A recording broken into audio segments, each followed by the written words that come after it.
Expatrié. Nom, adjectif. Vient du grec exo et patrida. Se dit d'un individu qui réside dans un autre pays que le sien.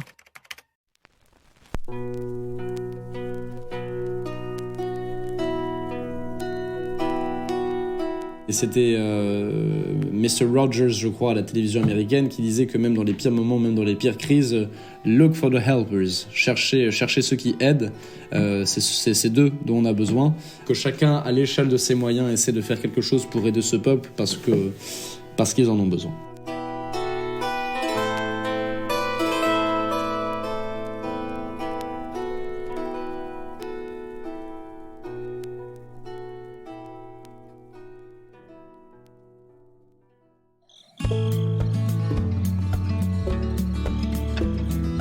Salut et bienvenue dans French Expat, le podcast des Français partis vivre à l'étranger.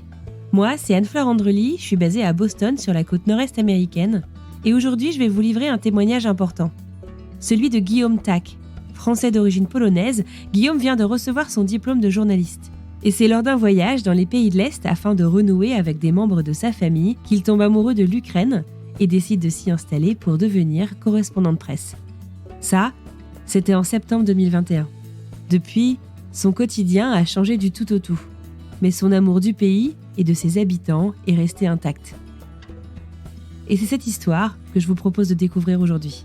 Alors sans plus tarder, direction Kiev, Ukraine.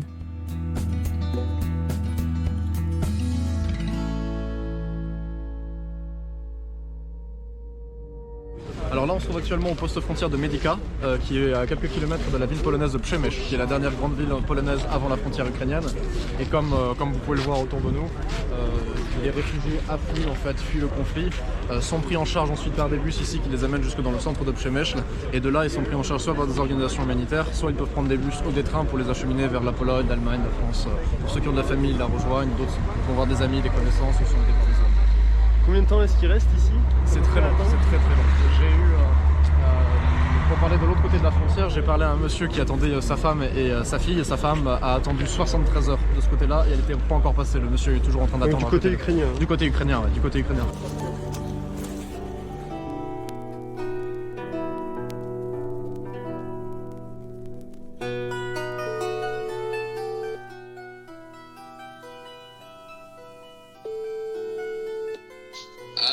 Allô Guillaume ? Oui, on s'entend enfin. Super. Nous y sommes enfin arrivés. Exactement, un peu galère ce matin. Voilà. Il y a des jours comme ça. Ok, bon, en tout cas merci beaucoup de prendre le temps parce que j'imagine que t'as pas que ça à faire. Donc j'apprécie beaucoup.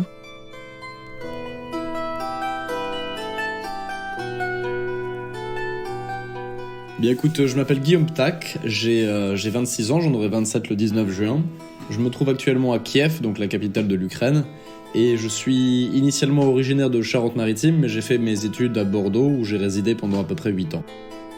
Au terme de mon lycée, j'ai fait une licence d'information et de communication à l'université Bordeaux-Montaigne, et puis après j'ai fait l'école de journalisme de Bordeaux, donc l'IJBA, une école publique en 2 ans pour obtenir un master de journalisme presse écrite multimédia. C'était l'intitulé exact.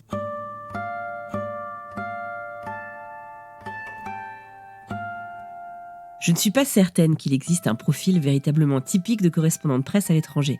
Mais j'avoue que je les imagine hyper expérimentés. D'autant plus quand le poste est une zone de conflit, comme l'Ukraine. Guillaume est différent, vous allez l'entendre. Et c'est d'ailleurs ce qui m'a donné envie de lui parler aujourd'hui. Et de par ces différences, il aborde les actualités avec des angles vraiment nouveaux. D'ailleurs, vous allez le voir, il n'est journaliste que depuis tout pile 2 ans. Oui, c'est tout récent en fait. Dieu merci, j'ai échappé au Covid et aux cours à distance parce que déjà j'étais d'une nature assez dilettante de base. Donc si en plus tu me fous derrière un ordinateur avec aucun prof pour me houspiller, c'est très compliqué. Donc Dieu merci, j'ai échappé au plus gros du Covid et j'ai quitté l'école. J'ai arrêté au moment du premier confinement. Si aujourd'hui, Guillaume Tack est le correspondant des Échos en Ukraine, il est aussi pigiste pour de nombreux médias. Vous allez le découvrir, son histoire d'amour avec l'Ukraine et les pays slaves remonte en fait à ses origines et à un voyage en 2019. Je laisse vous raconter. Et, au niveau de ma décision de partir à l'étranger, et plus particulièrement en Ukraine, en fait, c'est une sorte de convergence de plusieurs envies plus ou moins nébuleuses, et aussi de coups de chance, enfin chance, je sais pas si c'est les termes que j'utiliserai actuellement. Mon papa est polonais, comme mon nom de famille peut le laisser deviner, vu qu'il est totalement imprononçable. Et donc, j'ai toujours eu une certaine passion pour les pays slaves. Je vais en Pologne depuis que je suis tout petit. C'est une langue que je comprends bien, même si je la parle très mal. Et en fait, on a de la famille étendue en Ukraine. Donc, je me suis rendu pour la première fois en 2019 chez le cousin de ma belle-mère, que je n'avais pas vu depuis que j'avais à peu près 6 ou 7 ans. J'y ai passé 3 semaines et je suis véritablement tombé amoureux du pays. Et lorsque je suis allé là-bas, en fait, j'avais toujours eu cette petite idée derrière la tête d'aller travailler comme correspondant dans les pays de l'Est. J'avais commencé un peu l'apprentissage du russe aussi de manière plus ou moins assidue au cours des derniers mois, des dernières années. Et en fait, c'est ce voyage-là qui a été un élément déclencheur. Alors en fait, je suis parti avec une collègue de l'IJBA parce qu'elle, initialement, elle est d'origine libanaise et elle comptait se rendre cet été-là au Liban, mais ça avait été un peu compliqué pour des raisons logistiques. Et donc moi, je lui avais expliqué que je comptais partir en Ukraine. Mais c'était pas totalement des vacances non plus. On partait dans l'idée, à ce moment-là, donc c'était les vacances d'été entre ma première année de master et la deuxième. Et donc on partait là-bas, évidemment, pour découvrir un peu le pays, et puis pour moi, voir cette partie-là de la famille que je connaissais pas trop ou d'assez loin. Mais on avait quand même la volonté de réaliser des sujets, de faire des reportages, de faire des enquêtes. Alors on avait été très ambitieux, on s'était fait une liste de sujets à couvrir qui, en rétrospective, était totalement irréaliste en l'espace de 3 semaines. Nous sommes arrivés en Pologne, donc on a pris l'avion de Bordeaux jusqu'à Cracovie. De Cracovie, nous avons pris le train jusqu'à Przemyśl, qui est la dernière grande ville polonaise avant la frontière ukrainienne. Et de Przemyśl, nous avons été à Lviv, donc Lviv, la plus grande ville dans l'ouest de l'Ukraine, et de là ensuite à Rivne, qui se trouve à peu près à mi-chemin entre Lviv et Kiev, la capitale. Et de là, nous sommes enfin arrivés dans la capitale au bout d'une semaine et demie, ou plutôt d'une semaine passée à Rivne, et on est resté le reste du temps dans la capitale pour y travailler, puis pour y découvrir Kiev aussi, parce que c'est une ville vraiment, vraiment magnifique. Et j'espère qu'elle le restera encore longtemps. Donc au terme de mon master, j'ai fait quelques contrats chez France Télévisions, j'ai travaillé à France 3. Puis au bout d'un moment, j'ai véritablement pris la décision en mai, après avoir passé 2 mois en Ukraine, de venir m'y installer. Donc en septembre dernier, j'ai trouvé un appartement à Kiev, où je me suis installé avec mon collègue Emil Filtenborg, lui aussi journaliste danois. Entre une certaine attraction pour le pays et sa culture, et le fait d'y relocaliser toute sa vie, il y a quand même un pas, et non des moindres. Guillaume s'installe donc à Kiev, au cœur de la capitale ukrainienne, à l'automne 2021. C'est la conjonction de plusieurs facteurs. En fait, je pense que tout d'abord, le pays en lui-même m'a beaucoup plu. La culture, je l'ai trouvée fascinante. J'ai trouvé les gens extrêmement sympathiques, extrêmement chaleureux, extrêmement ouverts et accueillants. Donc ça a été déjà un premier facteur qui m'a un peu décidé. En plus, c'était l'Ukraine, c'est vraiment la confluence de phénomènes historiques et géopolitiques que moi je trouve passionnants. J'ai toujours été passionné d'histoire. Donc l'Ukraine, c'est cette espèce de territoire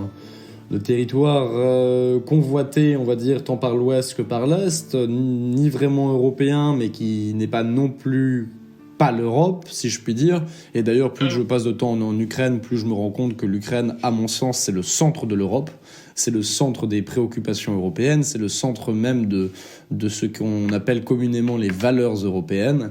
Et donc en fait, la confluence de toutes ces interrogations identitaires, politiques, nationales, linguistiques, la richesse de la culture, la gastronomie qui est excellente, la beauté des paysages, puis c'est très grand l'Ukraine. Il faut savoir qu'avec la Crimée, la superficie de l'Ukraine est supérieure à celle de la France. Entre Lviv, donc là, le plus à l'ouest, jusqu'à Donetsk, le plus à l'est, c'est extrêmement long. C'est vraiment un très très grand pays, avec une variété au niveau des paysages qui est assez exceptionnelle. Vous avez tout, la mer Noire qui est une mer chaude, qui est magnifique. Vous avez de la montagne au niveau des Carpates. Vous avez des forêts, des espèces de marécages dans le nord-ouest, à la frontière bélarusse. Donc tout ça a commencé à me pousser petit à petit dans cette idée de venir m'installer. Et puis là, j'ai aussi un sujet un peu d'ampleur qui m'est véritablement tombé sur les bras, au hasard d'une rencontre assez fortuite avec un contact et qui est devenu un ami depuis. J'ai commencé à travailler sur le système bancaire ukrainien, et plus particulièrement sur les réformes qui ont été menées de ce système entre 2014 et 2017. Je vais vous passer un peu l'histoire parce que c'est long, c'est compliqué, et puis ça concerne le système bancaire ukrainien, donc j'ai pas envie que les auditeurs meurent d'ennui avant la fin du podcast. Mais en fait, cette enquête, donc ça a été une enquête au long cours, elle a duré 1 an et demi, elle a été réalisée avec ma collègue Laura, et elle a abouti à une publication dans Le Monde diplomatique de février 2021. Donc en plus de tout ce côté, on va dire, personnel, culturel et autres, je me suis rendu compte que travailler en Ukraine était non seulement possible, mais extrêmement intéressant, puisque c'est un pays, c'est une jeune démocratie qui souffre de beaucoup de problèmes, et qui dit problème dit aussi matière sur laquelle travailler pour un journaliste, et en particulier pour un journaliste qui voudrait faire un peu d'investigation. Comment est-ce que Guillaume s'est préparé à sa nouvelle vie en Ukraine ? A-t-il cherché à en apprendre la langue ? Et comment et pourquoi a-t-il choisi la ville même de Kiev pour s'y installer ? Tout d'abord, effectivement, l'apprentissage du russe, moi, c'est un truc qui me trottait dans la tête depuis un bout de temps, mais comme toute chose que j'entreprends, je l'entreprends un peu en dilettante, de manière très aléatoire, c'est-à-dire je vais avoir une semaine de motivation où je m'y mets à fond, puis 3 semaines où je fais absolument rien. Pour la réalisation de l'enquête pour Le Monde diplomatique, il faut savoir que j'ai quand même fait 4 à 5 voyages en Ukraine au cours de mon master, avec des fois des durées qui allaient jusqu'à quasiment 1 mois. Donc voilà, j'arrivais pas non plus en terre totalement inconnue. C'était un pays dans lequel j'avais passé en tout et pour tout à peu près 6 à 7 mois en cumulé. Donc c'était pas non plus un grand saut dans l'inconnu. Donc au niveau de la logistique même, ça a été très simple. Ça a été 2 sacs à dos. Parce que c'est là où je me suis rendu compte que je suis pas quelqu'un de particulièrement matérialiste, puisque je me suis rendu compte que ma vie tenait littéralement dans 2 sacs à dos. J'ai pas beaucoup d'objets, j'accorde une importance tout à fait relative aux trucs matériels. Moi, tout ce qui m'importait, c'était mon ordinateur pour pouvoir travailler, quelques vêtements parce qu'il faut bien s'habiller, et particulièrement en Ukraine quand on débarque en septembre. Et puis finalement, c'est à peu près tout du côté logistique. J'ai pris mes 2 sacs à dos et je suis parti. Et pourquoi Kiev ? Ça, c'est une bonne question. Moi, lorsque je commence à réfléchir à venir m'installer en Ukraine, pour je ne sais quelle raison, j'ai l'idée un peu saugrenue d'aller m'installer à Berdiansk. Berdiansk, c'est une très jolie petite station balnéaire sur les bords de la mer Noire, dans le Donbass. Très jolie ville de 100 000 habitants à peu près. C'est très joli, faut voir ça un peu comme le Royan pour ceux qui connaissent de l'Ukraine. Mais bon, évidemment, ce qui m'attirait, c'était le cadre très sympathique, les loyers pas chers et tout, mais je me suis dit que pour un journaliste qui veut travailler de manière sérieuse, c'est pas très réaliste. Kiev, c'est le siège des institutions internationales, c'est le siège des plus grands aéroports, c'est là où se trouvent les plus grands aéroports du pays, c'est le siège de nombre d'ambassades, de tous les ministères sont là, c'est le cœur de l'activité économique de la ville. Donc en fait, dès lors que je décide de m'installer en Ukraine, il y a un seul endroit où je peux m'installer et où je dois m'installer, évidemment, c'est Kiev. Et en plus, la ville, ce qui ne gâche rien, est absolument magnifique, empreinte d'histoire, c'est l'une des plus vieilles capitales européennes, et comme se plaisent souvent à le rappeler les Ukrainiens, à l'époque où Kiev était déjà considéré comme l'une des plus belles villes d'Europe, Moscou était encore une forêt. Donc, par conséquent, ça m'a poussé à choisir Kiev. Aujourd'hui, je ne vous apprends rien, l'Ukraine est dans tous les médias et on va y revenir dans un instant. Mais lorsque Guillaume décide d'y poser ses bagages, à Kiev, dans la capitale de l'Ukraine donc, l'Ukraine n'intéresse pas grand monde, voire personne. Alors comment est-ce qu'il a fait pour s'y installer professionnellement ? Comment est-ce qu'on s'établit à l'étranger en tant que correspondant ? Écoute, ça n'a pas été simple, parce que comme tu l'as dit, pour parler poliment, les gens se contrefichaient de l'Ukraine. La plupart des médias que j'ai démarchés, alors j'ai eu la chance d'avoir quelques médias quand même qui me prenaient des collaborations plus ou moins régulières. Je pense notamment à l'équipe du Courrier d'Europe centrale, qui est un petit média en ligne, mais avec une équipe fort sympathique et qui en plus paye dans les temps, ce qui est assez rare pour être signalé dans le milieu du journalisme.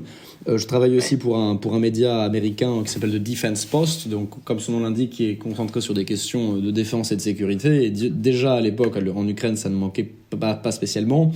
Mais pour être parfaitement honnête, ça ne m'assurait pas un volume de travail suffisant pour pouvoir en vivre.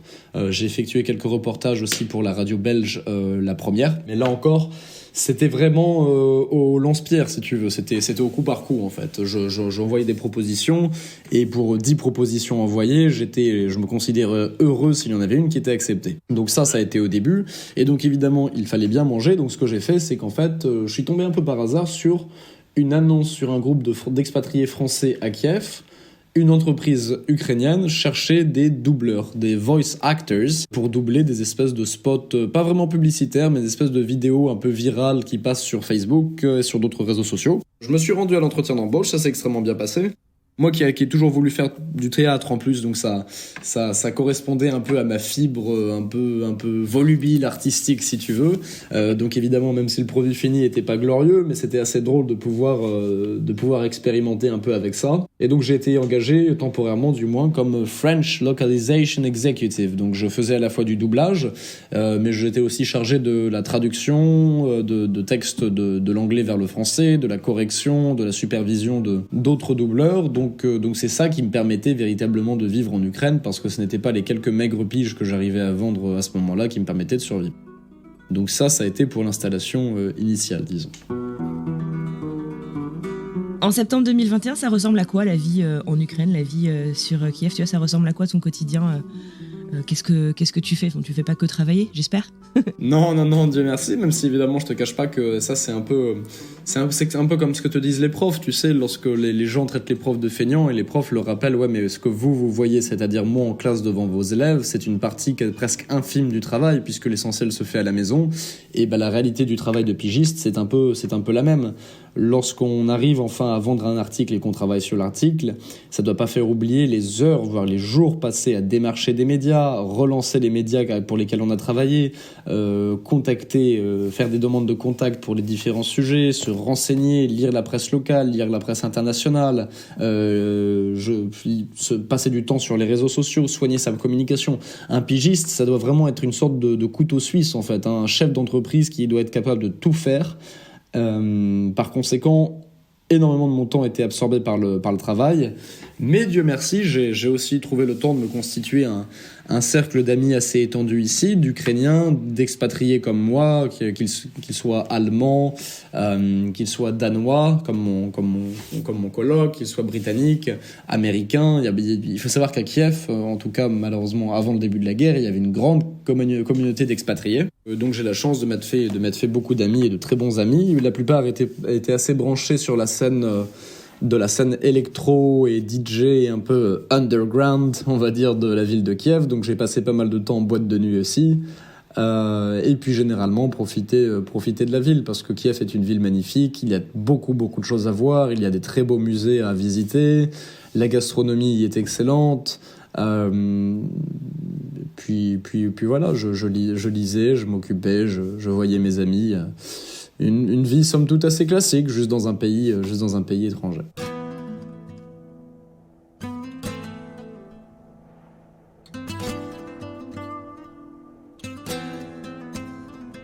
J'ai cru lire quelque part que Kiev était une ville énorme. Je viens de Brest, en France, et on m'a comparé la ville de Kiev à la taille du Finistère. Est-ce que je dis des bêtises ou... C'est grand. Effectivement, c'est une ville qui n'est pas énormément peuplée, à la hauteur d'une capitale européenne. Je veux pas te dire de bêtises, donc je vais m'abstenir de donner un chiffre, mais il me semble que c'est clairement inférieur à des villes comme Paris, comme Moscou, comme Londres. Mais par contre, c'est beaucoup plus étendu. Bon, depuis j'ai vérifié. Si la moitié de la population de la ville l'a quitté récemment, sachez que Kiev comptait au début de l'année 3,5 millions d'habitants. Côté taille, c'est immense. La ville de Kiev fait 800 km². À titre de comparaison, la ville de Paris en fait 40.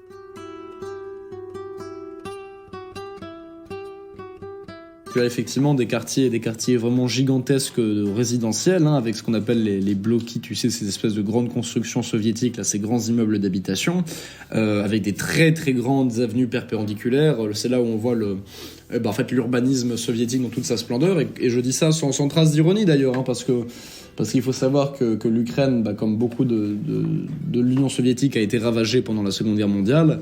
Et donc l'objectif des soviétiques au lendemain de la guerre, ça a été de loger un maximum de personnes le plus rapidement possible. Et donc du coup, ça a mené à la construction de villes gigantesques comme ça, très étendues, avec des grandes perspectives, des grandes avenues comme ça, bordées avec des gigantesques immeubles d'habitation. Donc en fait, Kiev est une ville qui n'est pas énormément peuplée, mais qui par contre est très très très très large. Ensuite, le centre-ville historique de la ville, lui, n'est pas si grand que ça et peut se parcourir relativement aisément à pied en l'espace d'une journée ou d'une après-midi, quoi. Tu as mentionné à plusieurs reprises la gastronomie ukrainienne. J'aime bien, moi, demander toujours à mes invités, tu vois, de me décrire le lieu en fait dans lequel ils vivent en, je sais pas, une odeur, un goût, une vue, un sentiment. Comment est-ce que tu décrirais tout ça, toi ? Alors là, ça va être assez marrant, mais je pense que là, tous les gens qui ont vécu en Ukraine un moment et tous les Ukrainiens qui y vivent encore ne m'en voudront pas parce que je ne vais pas verser dans le chauvinisme ukrainien et te vanter les vertus de la gastronomie ukrainienne, même si elle est délicieuse, hein, entendons-nous bien, elle est vraiment très très bonne et je suis un grand amateur par exemple de vareniki, ces espèces de...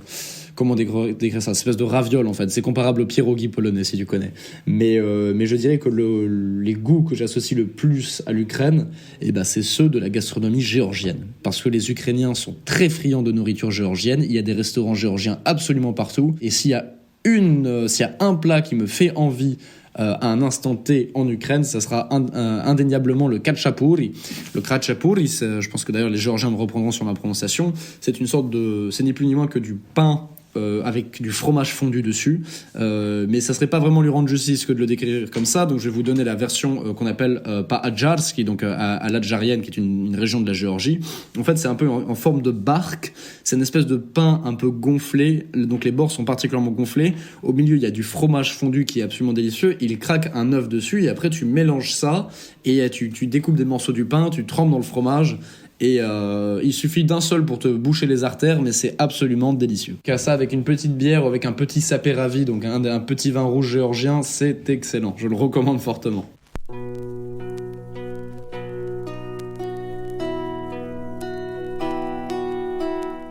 Cette nuit, la Russie a engagé une attaque militaire massive contre l'Ukraine. Ce choix délibéré, qui contrevient à tous les engagements pris par les autorités russes, est une violation de la Charte des Nations Unies et des principes fondateurs de l'ordre européen et international.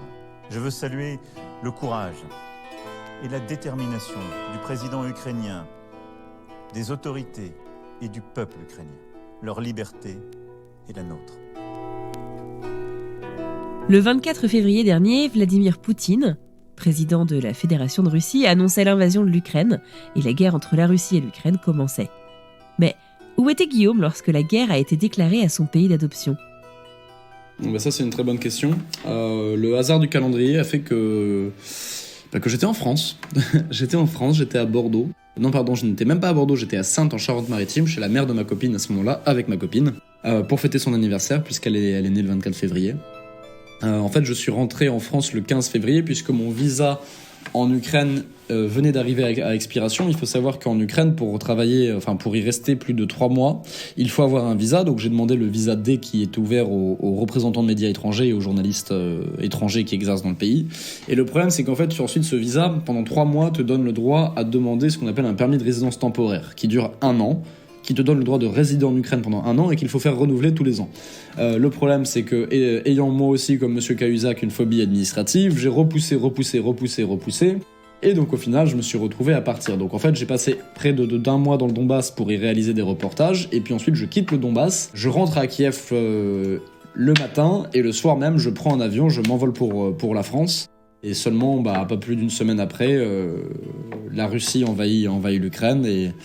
Et après à peu près une journée de réflexion, je décide de repartir quasiment immédiatement vers l'Ukraine. Mais alors tout d'abord, ça a été extrêmement difficile. Bon, après évidemment, ce n'est que mon ressenti. Moi, j'étais bien au chaud, bien à l'abri en France, donc c'est pas à moi d'être extrêmement disserte sur ce que moi j'ai ressenti. Juste pour contextualiser, en fait, le 24 au soir, donc on fête l'anniversaire de ma copine. Vers à peu près 1h30 du matin, sa mère va se coucher, son petit frère va se coucher. Et à ce moment-là, je commence déjà à avoir un mauvais pressentiment et à sentir les prémices de quelque chose de grave qui est en train de se dérouler. Donc je me mets sur Twitter, un réseau sur lequel je suis particulièrement actif, et je commence à scroller, à remonter dans le feed Twitter, à mettre à jour le plus rapidement possible. Et c'est là où je vois les premières images qui apparaissent, une sorte de screenshot, de photo prise floue d'une caméra d'un poste frontière en Crimée, entre la Crimée occupée et l'Ukraine, où on voit un soldat ukrainien en train de courir, de fuir. Là, je commence à avoir par des amis dans le Donbass l'information que des explosions sont en train de se faire entendre de plus en plus proches de la ville, alors qu'habituellement, le Kramatorsk, c'est quand même à 80-90 km de la ligne de front, donc ils sont pas censés les entendre. Et c'est là que je comprends qu'il y a quelque chose qui va pas. Donc moi, je reste éveillé à ce moment-là, ma copine va se coucher, et à 4h du matin, je regarde en direct l'allocution de Vladimir Poutine, où il décrète son opération militaire spéciale pour, et je cite, démilitariser et dénazifier l'Ukraine. Et donc là, c'est l'horreur absolue, parce que moi, je me sens extrêmement coupable d'être en France à ce moment-là. Je commence à appréhender l'ampleur de la gravité de la situation, et donc j'appelle tous mes amis en Ukraine, et pour certaines, je pense à mon amie Yulia notamment, je l'ai réveillée en pleine nuit, hein. Elle m'a carrément dit, en gros, mais pourquoi tu me fais chier en pleine nuit à 4h30 du matin? Et c'est là que je lui annonce que la Russie vient d'envahir l'Ukraine. Et quelques heures après, les roquettes commencent à s'abattre sur sa ville. Donc voilà. Donc ça a été incontestablement la nuit la plus longue de ma vie. J'ai pas dormi. Le lendemain, j'étais comme un zombie, et puis j'ai mûri le projet d'y retourner, et j'en ai parlé à mes proches, et même si ça a été difficile pour ma copine particulièrement, parce que je venais tout juste d'arriver. Initialement, je lui avais promis, ça faisait déjà plus d'1 mois et demi, 2 mois que j'étais en Ukraine à ce moment-là, qu'on s'était pas vu. On s'était promis que j'allais venir passer 3 semaines ou quasiment 1 mois avant ses partiels, parce qu'elle est en école de médecine. Donc on s'était dit qu'on allait pouvoir profiter, qu'on allait avoir des vacances ensemble et pouvoir faire pas mal de choses. Et là, au bout de à peine 1 semaine de retour, je lui dis que je repars, et que je repars dans une zone en guerre. Donc elle l'a compris, elle l'a accepté, mais ça a été difficile. Ça a été difficile pour mes parents aussi, même s'ils m'ont soutenu dans mon choix. Mais évidemment, ça s'est fait un peu la mort dans l'âme aussi, mais bon, je ne pouvais pas rester en France au vu de ce qui était en train de se passer dans ce qui était devenu ma deuxième maison, quoi, mon deuxième pays maintenant. Question peut-être bête, mais je veux dire, où est-ce qu'on apprend en fait à être reporter en zone de conflit? T'es pigiste, tu le disais, t'as de l'équipement, tu vois, spécial. Comment est-ce que tu te prépares? Parce que du coup, tu repars un peu dans l'urgence. Tu sens que c'est important que tu y retournes, mais t'es quand même sur une zone de guerre, quoi. Comment est-ce que tu fais pour y aller en assurant un minimum de ta sécurité?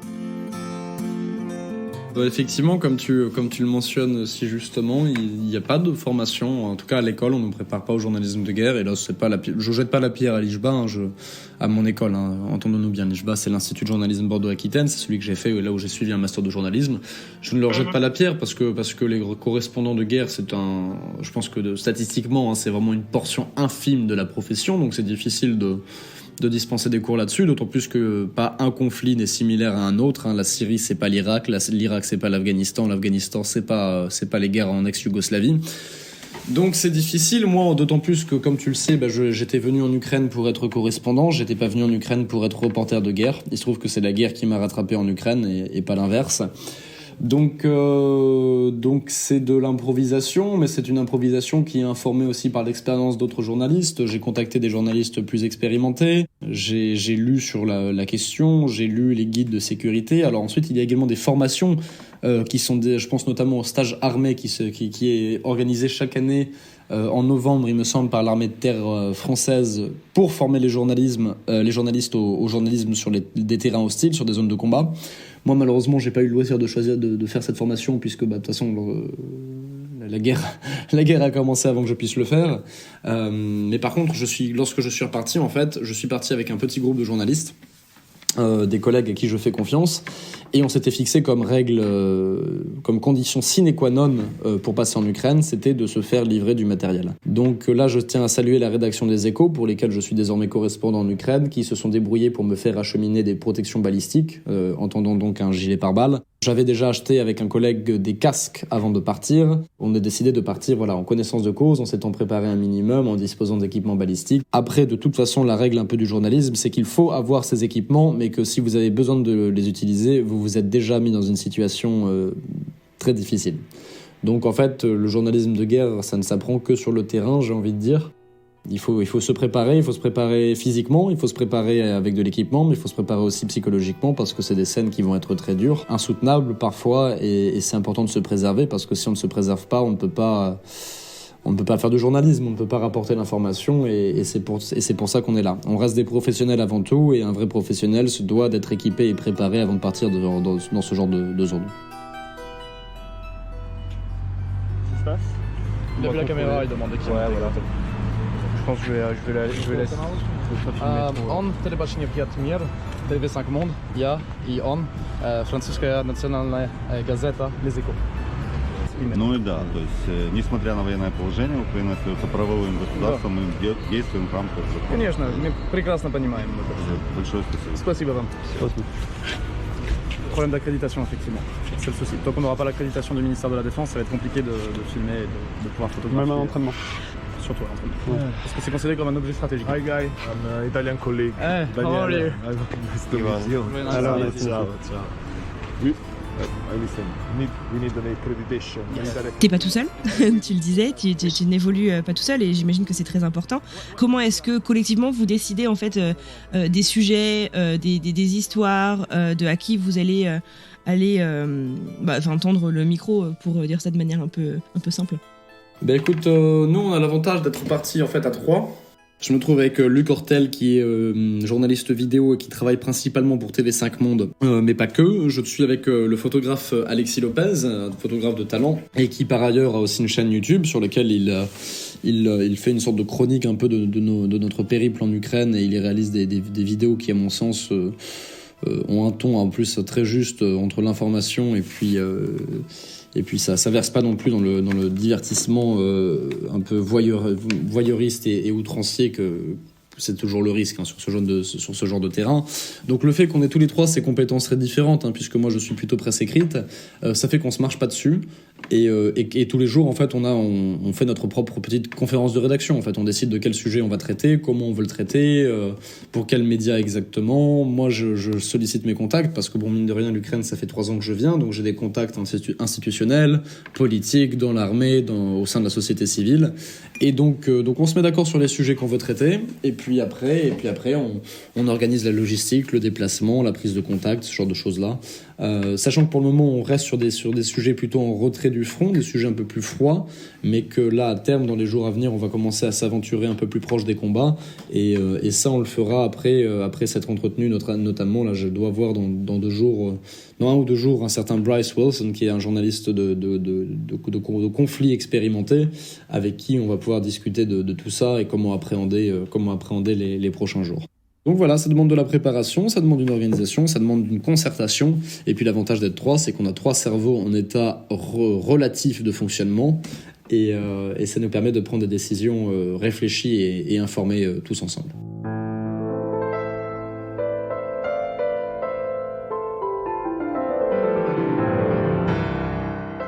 Tu te projettes comment, toi, à court et moyen terme en Ukraine ?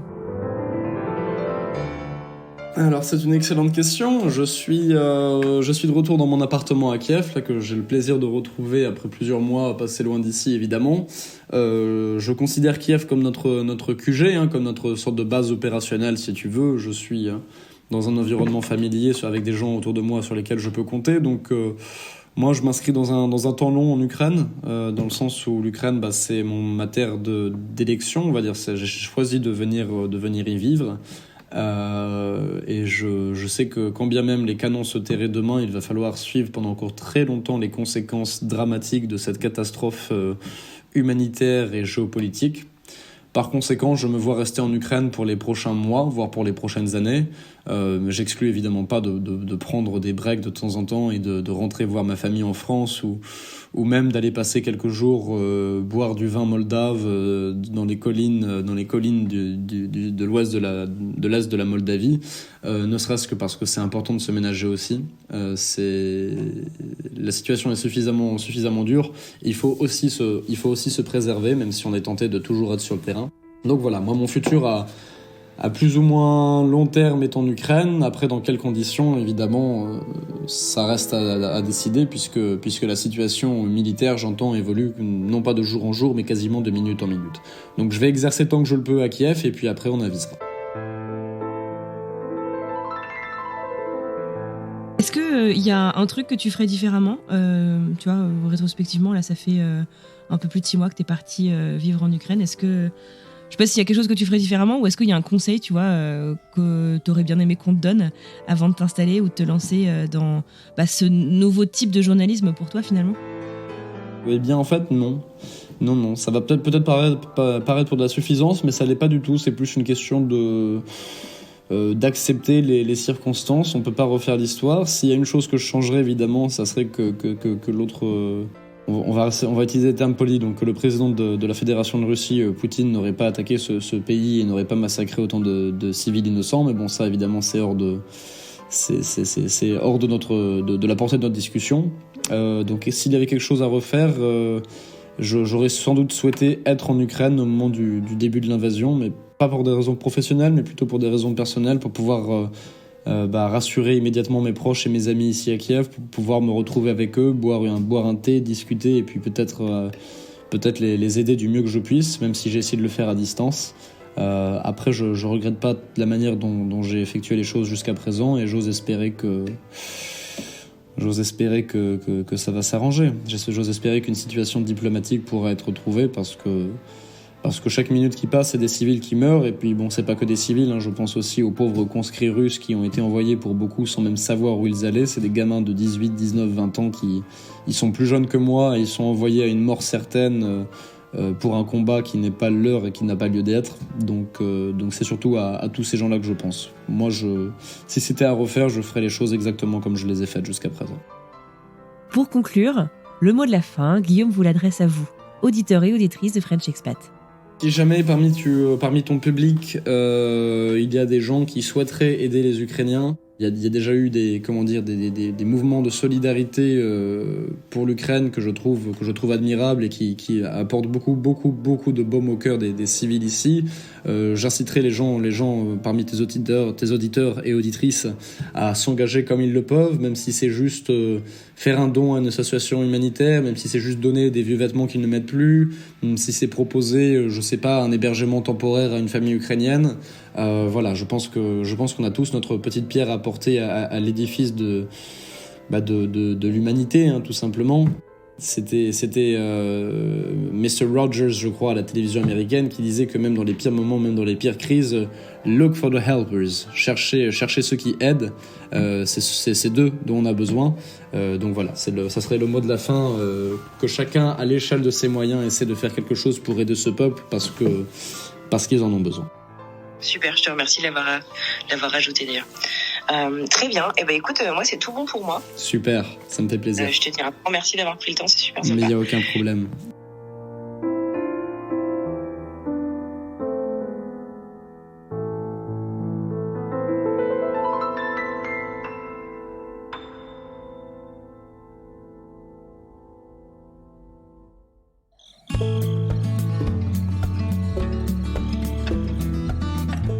Et voilà, c'est terminé pour aujourd'hui. Je tiens à adresser un grand merci à Guillaume Tack pour sa disponibilité et sa gentillesse dans cet échange.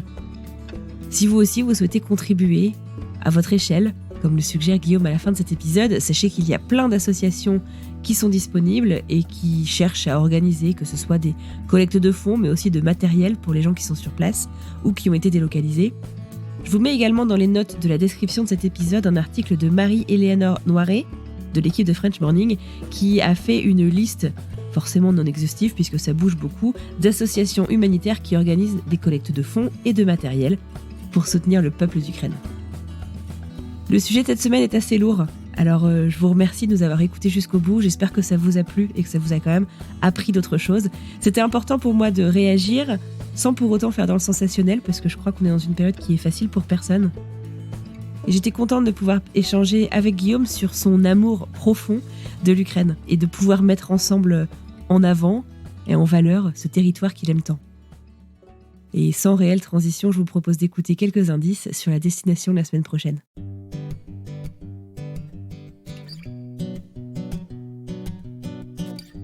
Des gens qui comprennent pas, en fait, je pense.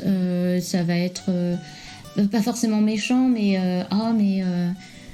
quand même, mais ça va, votre fille, c'est pas trop dur, alors que bah non, ça va bien. Et puis c'est pas, je crois qu'il y a un côté un peu elle a pas beaucoup de jeux ou des choses comme ça, mais en fait il y a pas besoin d'avoir des tonnes de jeux pour qu'elle soit contente, voilà, qu'elle soit heureuse. Et puis après moi je lui en fabrique parfois des petits jeux, enfin voilà, ça, on peut faire des choses sans en avoir des tonnes, quoi.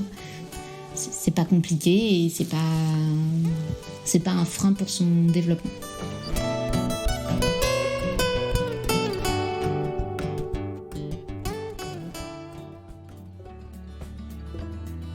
Voilà, c'est tout pour aujourd'hui.